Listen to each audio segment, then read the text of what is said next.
नमस्कार, मी रश्मी. रंजक किचनमध्ये मनापासून खूप खूप स्वागत. आज आपण लिंबाचं लोणचं कसं करायचं ते बघत आहोत.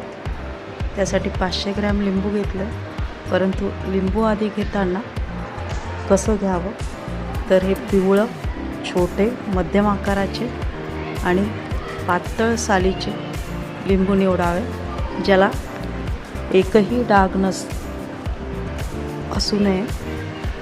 डाग असलेले लिंबू लोणच्यासाठी वापरू नये, त्यामुळे लोणचं नासू शकतं. तर इथं असे पिवळे धम्म असे लिंबू पातळ सालीचे आणलेत 500 ग्रॅम. हे आता मस्त कट करून घेऊया. कट करत असतानाच याच्यातील बिया आपण वेगळ्या करून घेऊयात, म्हणजे बियाचा कडवटपणा लोणच्यामध्ये उतरणार नाही. या प्रकारे मी लिंबू इथे कट करून झालेत आणि हे 3 लिंब साईडला ठेवलेत, त्याच्याही बिया वेगळ्या केल्यात. आता चवीनुसार तिखट कमी जास्त करू शकता. मी तर 4 टेबलस्पून तिखट घेतलं आहे. 1 टेबलस्पून हळद, चवीनुसार मीठ, साखर, हिंग 1 चमचा.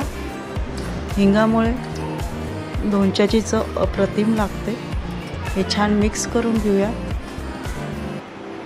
मीठसुद्धा चवीप्रमाणे. आणि हे 3 जे लिंब ठेवले त्याचा रस आपण पिळून घेऊया, जेणेकरून याचं मस्त या रसामध्ये आपले लिंब कोट होतात आणि छान असं लोणचं तयार होतं. नक्की करून बघा या प्रकारे.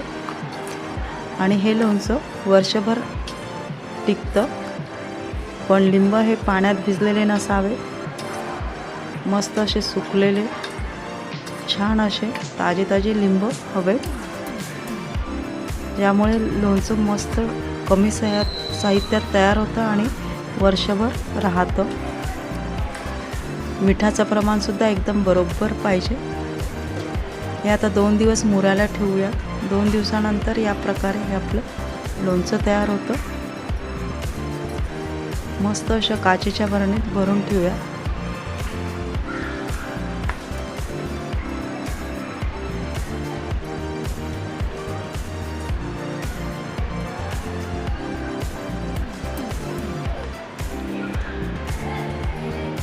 हे लोणचं तुम्ही डब्याला धपाट्यासोबत, चपातीसोबत साईडला ताटामध्ये घेऊ शकता.